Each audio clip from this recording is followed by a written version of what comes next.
esse é o Podcrea Cast, o podcast do CREA Paraná, voltado para os profissionais das áreas das engenharias, agronomia e geociências e para toda a sociedade. Bom, a gente traz hoje um assunto que é um pouco mais sério, um pouco mais pesado, porque recentemente, sexta-feira passada, no dia 7 de novembro, a cidade de Rio Bonito do Iguaçu foi atingida por um tornado de classificação F3, que acabou vitimando 6 pessoas e ferindo outras 835 pessoas.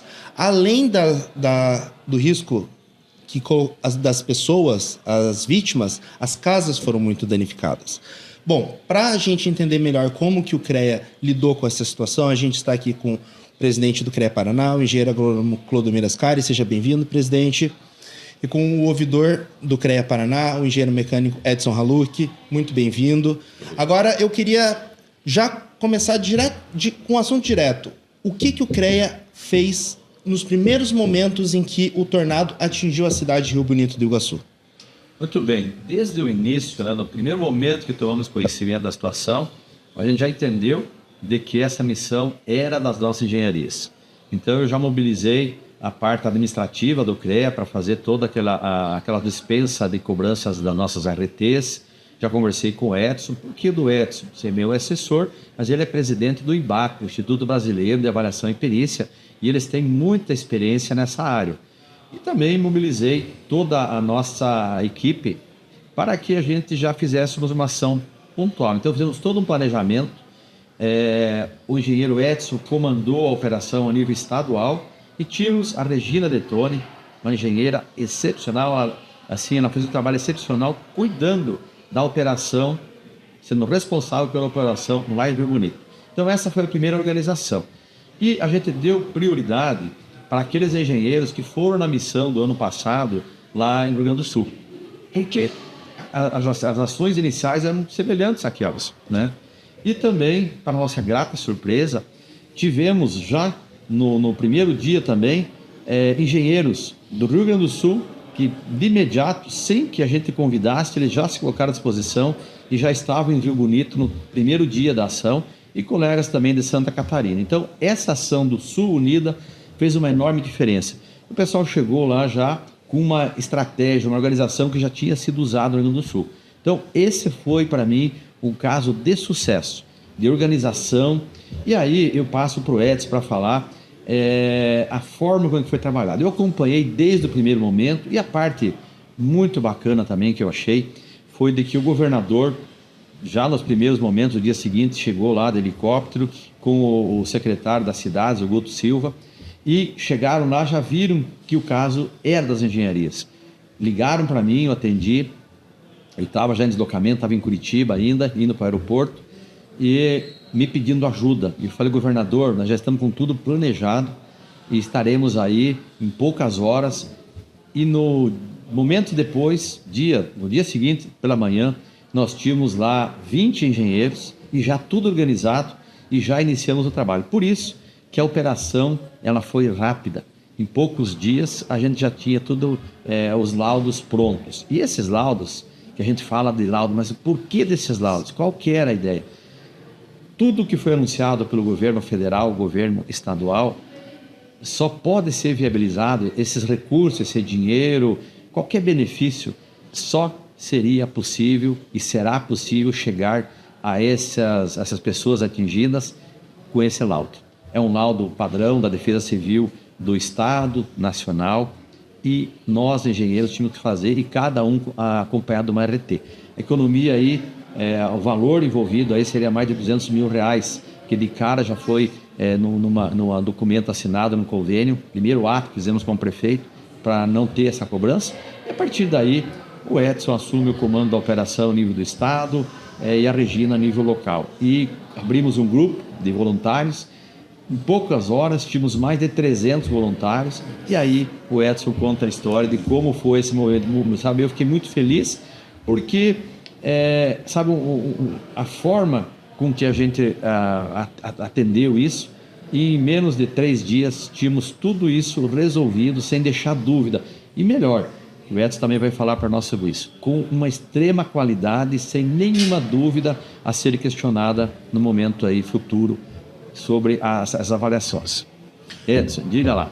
Só uma pergunta, Edson. Pois não. Explica pra gente também se foi feito algum tipo de meta, algum tipo de planejamento antes de começar, como que foi todo esse processo? Ao chegar lá, vocês já chegaram com alguma coisa na cabeça ou as ideias, o procedimento, ele surgiu lá em campo? Como é que foi? Veja que interessante, conforme o presidente Clodomiro colocou, eu acho que o que foi extremamente importante foi essa reação muito rápida. Então, no sábado, a partir do momento que o presidente soube da tragédia que estava acontecendo, ele já me ligou, a gente começou a estruturar as equipes de campo, para justamente a gente chegar em campo já sabendo o que fazer. Isso se chama planejamento, porque vocês imaginem, numa situação de caos, com a cidade completamente destruída, sem internet, sem energia, sem água, sem absolutamente nada, nós não tínhamos estrutura nenhuma, as estradas todas interrompidas, o entulho na cidade inteira. Então a gente já tinha que partir de algum planejamento. E nesses momentos aí entra a engenharia. Extremamente importante o que a gente fez. Quando nós colocamos o primeiro grupo lá, nós já sabíamos o que a gente ia fazer. O que a gente ia encontrar, a gente foi descobrir lá na hora, porque a coisa foi muito agressiva, né? Então, de você chegar a ver as pessoas completamente desestruturadas porque perderam tudo. Mas nós estávamos lá para dar esse apoio e fazer efetivamente o nosso trabalho de engenharia, com qualidade técnica que dê respaldo posteriormente, tanto técnico quanto jurídico, para essa liberação de recursos do governo estadual e governo federal. Então, como que a gente articulou tudo isso? Para vocês terem uma ideia, mais de 300 engenheiros atuaram efetivamente nesta ação. Nós pegamos o plano diretor da cidade, segmentamos ele em 5 grandes grupos, cada grupo com uma cor diferente para facilitar o controle das equipes. Alocamos as pessoas que nós tínhamos dentro desse grupo, tanto aqueles que trabalharam em campo, porque a gente foi dividindo. Tem um trabalho que se diz respeito à inspeção física, você ir imóvel por imóvel. Nós fomos em todos os imóveis da cidade de Rio Bonito do Iguaçu. Imóveis públicos, privados, hospitais, escolas, postos de saúde e todas as residências, comércios e assim por diante. Mas a gente tinha que ter uma estrutura em relação a isso, presidente. Então, nós dividimos as equipes, colocamos o pessoal em campo e cada equipe foi direcionada para uma área. Daí entra o planejamento. Mas aonde que nós vamos primeiro? Nós vamos naquelas unidades de saúde que a gente precisa restabelecer mais rápido, ver as escolas. Então, a gente escolheu os pontos principais e depois a gente foi passando para todas as residências, né? E a partir disso que nós começamos aí a fazer toda a coleta, então isso é a inspeção em campo. E este pessoal foi para campo, à medida que eles voltavam para a base, como eu disse, não havia internet, não tinha como mandar os dados, eles tinham que voltar para uma base, a partir da base encaminhavam esses dados para todos os outros engenheiros que estavam participando no back-office.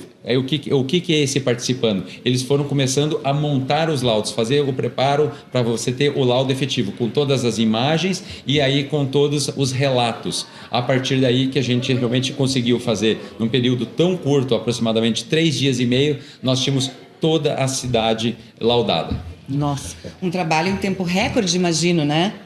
Assim...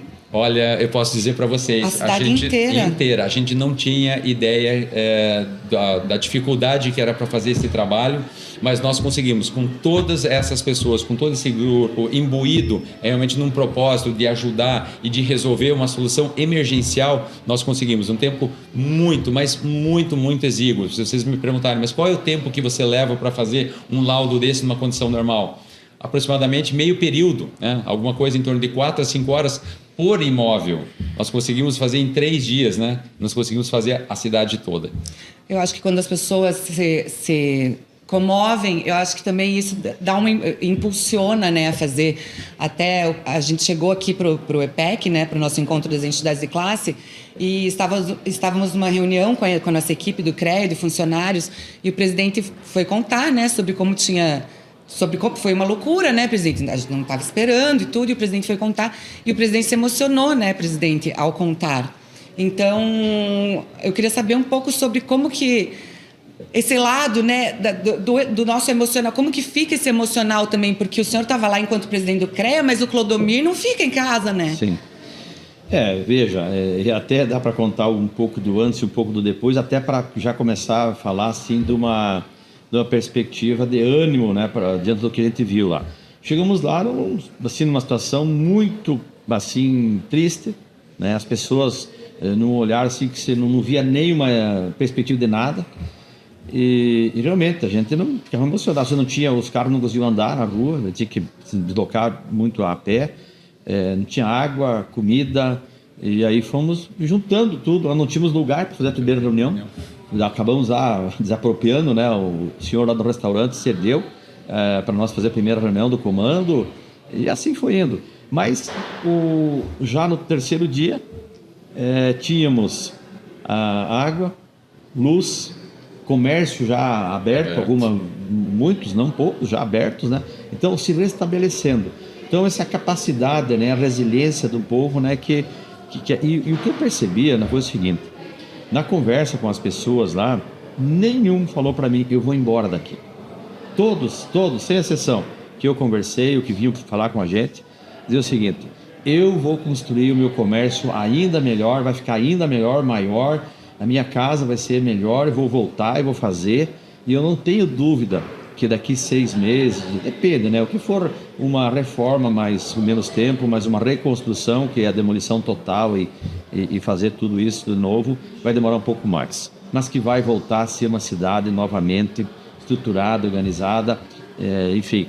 E eu não posso também deixar aqui, pessoal, de lembrar de que o Fábio, nosso deputado à frente parlamentar, teve um papel importante na Assembleia também. Ele também foi um dos que ligou para mim logo, daí junto com o governador, pedindo esse apoio. E foi muito importante porque ele está lá dentro. E o presidente da Assembleia também se engajou. Logo em seguida já aprovaram os benefícios, tudo lá na Assembleia. Então, sabe, foi assim, a gente foi criando força, e acho que todos, né? E uma coisa que chamou a atenção, Edson, é que esse grupo, logo de cara, todo mundo queria ir para lá. E não tinha, distribuiu a cidade, não tinha onde nós ficar. Nós montamos uma estratégia de chamar os engenheiros que poderiam vir de manhã e voltar tarde para casa, porque não tinha onde acomodar esse pessoal. Os engenheiros gaúchos, nós acomodamos eles ali em Laranjeiras, que era uma cidade mais próxima, os outros não tinham. E esse pessoal, numa aflição, os outros colegas voluntários, porque queriam fazer alguma coisa. Por isso que a gente acabou criando esse grupo, e tem muitos engenheiros, se a gente puder até mostrar na imagem aí, que trabalhavam lá nas suas bases, longe, até em outros estados, trabalhando. Nós temos aí pessoal mandando imagens para nós de grupos de mais de 10 engenheiros, todos reunidos, focados, trabalhando lá nos seus escritórios, lá, e todos junto, auxiliando no trabalho aí de campo, pegando o trabalho de campo e trabalhando no escritório para. Então, olha, é uma experiência. E isso, para vocês terem uma ideia, gerou, já no meio de tudo isso, nós tentando resolver e agilizar, porque nós queríamos fazer isso rápido para atender essas famílias o quanto antes. E surge aí, quando eu voltei do Rio Grande do Sul, eu já tinha falado com os colegas que nós tínhamos que ter um protocolo, um passo a passo de quando acontece esse tipo de situação, a gente está mais preparado, mas envolvendo Defesa Civil, Governo do Estado, enfim, Associação dos Municípios, nós temos algo robusto, pronto, uma estratégia, Corpo de Bombeiros, como que faz isso. Então, esse foi um ponto. E aí, o governo nos convida para fazer, precisamos, não, agora tem que fazer. Chega, acabou. Não, isso não dá mais para ficar, nós temos que ser mais profissionais nessa área. Lógico, torcendo para que não aconteça, mas isso não está na nossa mão. Nós precisamos estar preparados, nós temos que fazer a nossa lição. Esse é um ponto. E por parte da Assembleia Legislativa, o presidente Alexandre Cury pedindo o seguinte: o Edson estava comigo, ele falou, nós precisamos repensar a forma, o modelo construtivo das unidades públicas. Elas têm que ser mais resilientes, elas têm que ser em momentos como esse, elas têm que servir de abrigo, têm que servir... Por exemplo, nós não podemos ter uma unidade de saúde que, num momento como esse, ela se destrói, ela não tem condição. Porque se nós tivéssemos as creches, né, que agora chama CEMEI, íntegros, escolas, unidades de saúde, isso facilitaria muito, gente. A gente já teria as crianças acolhidas na creche, no CEMEI, os pais liberados para ajudar, e também as unidades de saúde já resolvendo. Agora nós vimos o que não tinha esse ambiente, unidade de saúde com dificuldade, então isso tudo dificulta. Se nós tivéssemos essas estruturas já resilientes, que vamos dizer assim, que suportasse esse tipo de catástrofe, seria mais fácil. Então isso foi, para mim, no meu ponto de vista, e agora nós vamos acelerar, aproveitar isso e fazer isso acontecer, não deixar apenas numa promessa. Por isso que eu registro aqui isso e desafio aqui, deixo a comando aqui também para o Edson, para nós liderar esse processo e desenhar tudo isso para nós poder dar à nossa comunidade. E aí também tem uma coisa, desculpa, eu preciso falar isso também, porque o nosso presidente, o Confé, o presidente Vinícius, me ligou também no meio desse trabalho todo e falou: eu preciso de você aqui em Brasília, porque você participou das duas. Nós precisamos fazer isso a nível nacional. Então, agora, minha gente, é pôr a mão na massa e fazer isso acontecer. É um efeito dominó, né? Do bem, né? Tanto os engenheiros que se prontificaram aí, quanto o poder público que está já se movimentando para criar essas condições para que tenha um auxílio rápido, se porventura, que tomara que não aconteça, mas se acontecer. E eu acho que isso, voltando um pouco no que o presidente falou lá, que as pessoas não querem ir embora, eu acho que as pessoas também ganham força quando elas veem órgãos como o CREA se dispondo, engenheiros se voluntariando para ir lá e ajudar, né? Isso também dá uma força para essas pessoas que infelizmente passaram por isso, né? O CREA ele foi além só de mobilizar os voluntários. A gente também teve a questão da RT humanitária também. Vocês poderiam falar um pouquinho mais de como funciona a RT humanitária? Porque ela já havia acontecido lá no Rio Grande do Sul. E agora, de novo, o que é a RT humanitária? Como que ela funciona? Veja, Guilherme, olha que importante isso aí, essa decisão que foi tomada, porque numa catástrofe como essa, vocês imaginam, a gente tem que fazer laudos da cidade praticamente inteira. E isso, para você poder viabilizar, o CREA, muito rapidamente, toda a estrutura do CREA conseguiu agilizar no sistema. Nós estamos com a RT humanitária já implantada no sistema na segunda-feira, no domingo, a equipe toda do CREA de TI trabalhou junto com o nosso pessoal, desenvolveram o sistema, adaptaram o sistema e colocaram as RTs em funcionamento. Quer dizer o quê? Vai existir para cada um desses imóveis que foram vistoriados, vai ter uma anotação de responsabilidade técnica do engenheiro que fez aquela inspeção e que emitiu aquele laudo. Isso com custo zero. Então não teve custo nenhum, isso vai para o acervo do engenheiro, isso demonstra de que o engenheiro teve competência e capacidade técnica de ir lá vistoriar e apropriar exatamente o que de fato aconteceu naquele imóvel. Se aquele imóvel teve algum tipo de ruptura, de ruína, que ele precisa ser completamente destruído e aí recomposto por inteiro, se ele precisa apenas de um reparo, de alguma coisa que aconteceu, a grande maioria lá, os telhados foram todos, né, embora, na verdade, com o vento, porque a velocidade do vento foi tão grande que, para vocês terem uma ideia, a gente não achou mais o telhado das casas, né? Então, as casas que foram destruídas por completo ou parcialmente destruídas, os objetos voaram a 200, 300 metros de distância, então a gente não acha absolutamente mais nada. Então, isso mostra uma RT técnica da importância de você ir lá com um engenheiro, ele validar o processo efetivo de como isso impacta na vida do indivíduo e verificar, para que você não corra nenhum tipo de risco, que a gente não coloque nenhuma pessoa dentro de um imóvel, seja ele público ou privado, que venha a correr um risco futuro. Então, nós sabemos exatamente o que cada um dos imóveis precisa, se eles podem ser reaproveitados, né, reformados, ou precisam ser demolidos e efetivamente construídos um imóvel novo. E dentro desse contexto, vejam a importância disso, né? Dessa agilidade nossa de fazermos, no meio de um caos completo, a gente conseguiu gerar um documento técnico que nos garanta efetivamente a liberação dos recursos para cada uma daquelas famílias, bem como garanta para o engenheiro que participou lá da atividade técnica um acervo, né, para seu futuro. Legal. Presidente, próximos passos agora. A gente vai trabalhar nesse plano de contenção para futuros eventos como esse, mas o que o CREA vai fazer agora efetivamente em Rio Bonito? Continuar acompanhando a situação, continuar dando o suporte necessário. Eu gostaria também que falasse sobre as parcerias com as secretarias do governo do estado, que eu sei que elas foram fundamentais nesse momento.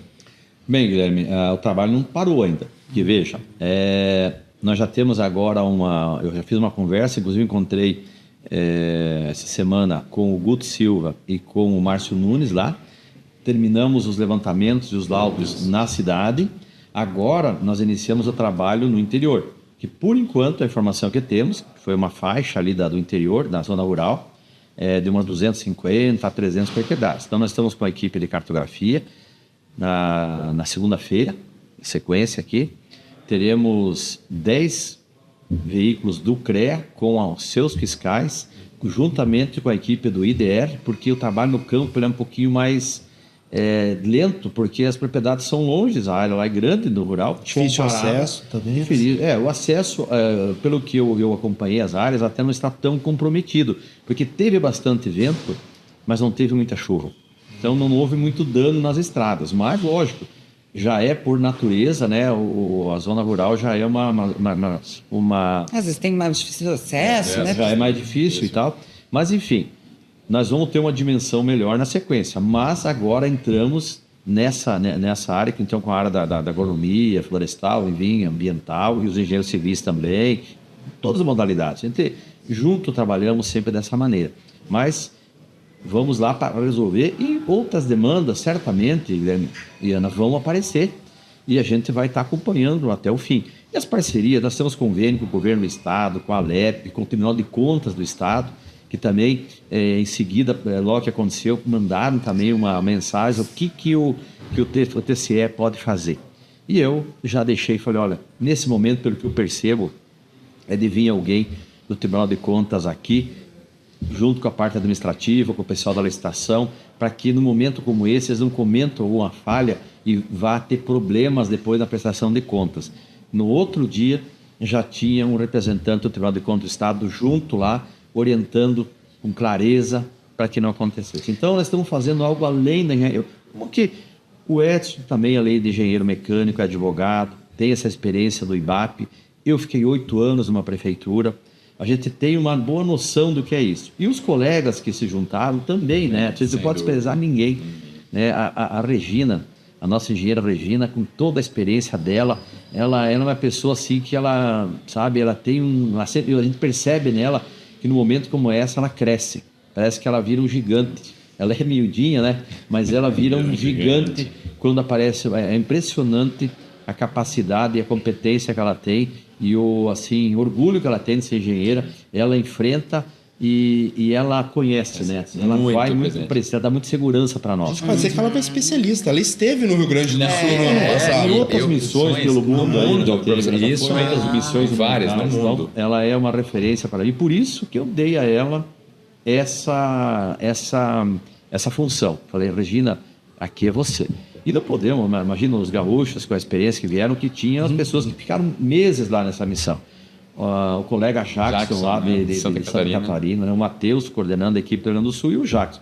O Jackson chegou ali, já assumiu lá um pincel lá no quadro e já pegou as 5 regiões, já pegou o mapa, já arrumaram uma máquina de plotter, não sei de onde apareceu no meio daquela confusão, já imprimiram num tamanho, já desenharam, riscaram ali 5 regiões, cada meio-dia uma avaliação. Isso vinha chegando em tempo real, olha, aqui está faltando gente, vou pôr mais gente aqui está dando bem. Enfim, isso aí, gente, valeu muito. Porque, como eu falei, se não tivéssemos passado, por não tivéssemos essa equipe, não sei se estaria até hoje, quanto tempo... Até porque a RT, como bem falou o Haluk, ela assegura de o que é preciso ser feito ali, né? Numa situação como essa, por necessidade, muitas vezes as pessoas acabam fazendo,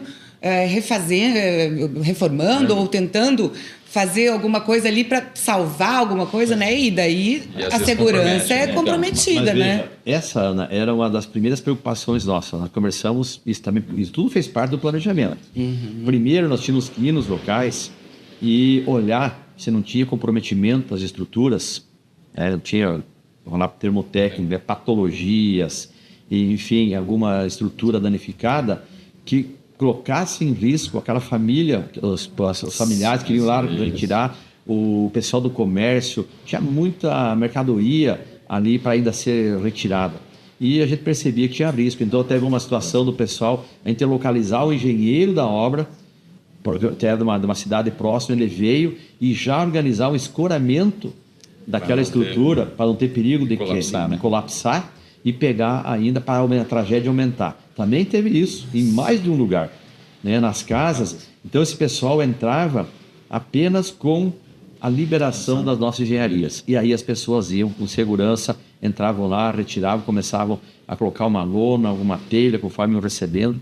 Então, foi muito mais. E, lógico, nós acompanhávamos todas as reuniões do comando, que ali tinha o pessoal do SUS a nível nacional, Defesa Civil, enfim, tudo isso, bombeiros. Uma força-tarefa, multitarefa, né, um comitê, assim, gigantesco, e o ataque foi muito pontual. Então, a gente aprendeu e tem coisa para aprender, e nós fica aí agora o desafio para montar uma estrutura, um comitê, um protocolo de gestão de risco, né? Para nós fazer esse atendimento. Acho que essa fica aqui a grande... Imagino que vai ser incrível, porque sem esse protocolo assim formalizado, vocês já fizeram um trabalho incrível, vocês com os voluntários e todo mundo, né? Então, muito bacana saber disso. Afinal de contas, né, presidente, o CREA está aqui pela defesa da sociedade, né? Eu acho então... é nessa hora que a gente... E ninguém comenta sobre isso, mas eu percebi assim que naturalmente aconteceu e foi o momento de nós pôr em prática isso, né? Por isso que quando eu falo para nós fazer mais engenharia, quando eu falo para nós manter essa nossa frente parlamentar, para nós ter a nossa agenda parlamentar, aproximar a comunidade, é para isso. É para isso que surgiu há 91 anos o nosso conselho, para fazer a defesa da sociedade, para dar qualidade de vida à nossa população. E nesses momentos, quando nos aproximamos dos gestores públicos, é que dá oportunidade para nós ficar grandes, gigantes, que é o que somos de fato para a população. Tudo o que existe aqui de construção, de mobilidade, tem a ver com as nossas engenharias. E nós precisamos estar presentes, ser protagonista, não com o objetivo de dar assim esse glamour, essa moral toda para nós, mas é porque é o seguinte: nós estudamos e muitos estudaram com recurso público, estaduais e federais, universidades, né? Então nós precisamos nesse momento colocar, devolver para a sociedade esse investimento em forma de trabalho, de serviço. É isso que a gente fez. Não foi nada, eu diria assim, não foi, é uma obrigação nossa. Não é um favor que a gente fez para Rio Bonito, não é um favor que nós faremos aí para a sociedade em criar esses protocolos. É uma obrigação, porque nós temos hoje aqui no Paraná 129 instituições de ensino, 830 cursos das engenharias, e nós temos a obrigação de criar isso, entregar para os nossos governantes, gestores públicos, e ter um documento sério, um documento profissional, técnico, para atender a nossa população. É o mínimo que nós precisamos fazer, e é uma obrigação nossa. É isso assim que eu penso. E um recado para os voluntários? Eu acho que primeiro, né, Edson, é um agradecimento, entendeu? E pedir até a compreensão, nós não preteríamos ninguém. Foi tudo critério. E tem muita coisa para fazer no Rio Bonito, tá? Vocês fiquem tranquilos, que se quiserem podem continuar em contato com o Edson, vai ter muita coisa para fazer. Então, o agradecimento, pedir essa compreensão a quem não pôde envolver, procurou envolver a todos, mas e de gratidão, né? Eu acho que a gente, no momento que fomos convocados, eu até falava numa das reuniões lá com o grupo, né? Que eu, quando encerrei a operação, falei que nós fomos como aquele jogador, quando o técnico da seleção está convocando, fazendo experiência com os jogadores. Foi aquele jogador que na partida mais importante, naquela partida da decisão do campeonato, da Copa do Mundo, ele foi convocado e foi colocado naquela função que o técnico imaginava. Ele foi lá e fez certo, fez o gol e ganhou o campeonato. Foi aí que os engenheiros entraram e fizeram. É assim que eu finalizei a nossa fala com os nossos engenheiros. Nós fizemos a nossa, assim, pontual, assertiva e resolvemos a parada. Então, um agradecimento a todos e dizer para a população, a comunidade que nos acompanha, de que fiquem tranquilos. O que depender das engenharias, agronomia e geociências do Paraná, vocês estão muito bem, nós temos uma equipe muito boa para atender. Eles podem ficar tranquilos que a nossa parte está muito bem preparada para entregar o que tem de melhor dessas engenharias. Legal, muito obrigado. Agradecemos a presença de vocês. Eu tenho certeza que Esse programa ele foi muito informativo e vai tranquilizar o coração de muita gente que está preocupado com a situação de Rio Bonito, igual a gente estava, né? Muito obrigado mais uma vez. Obrigado, Guilherme. Algum recado final antes da gente encerrar? Vou fazer um agradecimento também, eu acho que isso é super importante. A gente mobilizou toda essa equipe de voluntários, eles foram extremamente prestativos, todo mundo abriu mão do seu afazer, do seu dia a dia e colaborou de forma fantástica, né? Então, isso realmente é um reconhecimento para toda a equipe. O nosso sucesso é o sucesso de toda essa equipe, sucesso dos integrantes do IBAP, de todas as entidades de classes e, efetivamente, pela condução do CREA, da rapidez, agilidade e prestação de um serviço fantástico, que realmente ajudou a resolver aquela necessidade inicial da população. Então, isso que a gente leva como lição disso, né? O que importante que a gente pôde fazer. Este é o nosso papel, é o papel da engenharia, é o papel do CREA, estar junto com a sociedade, proteger a sociedade, deixar num ambiente uma solução técnica, né? Isso que está na mão dos engenheiros e isso a gente sabe fazer e faz bem feito. Os engenheiros do Paraná, do Rio Grande do Sul e de Santa Catarina são brilhantes. E eu posso dizer para vocês ainda mais, tem engenheiros do Brasil todo, nós envolvemos todos os IBAPs. No Brasil inteiro a gente tem uma unidade do IBAP e eles estão ajudando a fazer os laudos. Porque a quantidade de laudos que a gente fez ao longo do Brasil, onde as pessoas receberam e enviaram a documentação e nos ajudaram no back-office. Então, isso faz a diferença, presidente, é fazer essa mobilização e entregar realmente uma solução para a comunidade. E se me permita finalizar, que sem nenhuma vaidade, sem o protagonismo foi o nosso conselho. Respeitado as hierarquias, eu como presidente fazia a minha parte, Edson na coordenação estadual, Regina na coordenação local, e assim era respeitado e assim foi trabalhado. Sem vaidade, sem alguma das entidades, o próprio IBAP foi de uma descrição muito bacana, não teve aquele protagonismo que poderia até ter, porque comandou, o Edson é presidente da instituição, mas teve muita serenidade e um foco era resolver o problema do Rio Bonito. E missão dada é missão cumprida, né? Missão dada, missão cumprida. Com humanidade e profissionalismo, né? Sem dúvida. Sem vaidade. Muito bom. Então é isso, gente. Obrigada para quem ficou com a gente até agora. Até a próxima. Até a próxima, pessoal. Um abraço.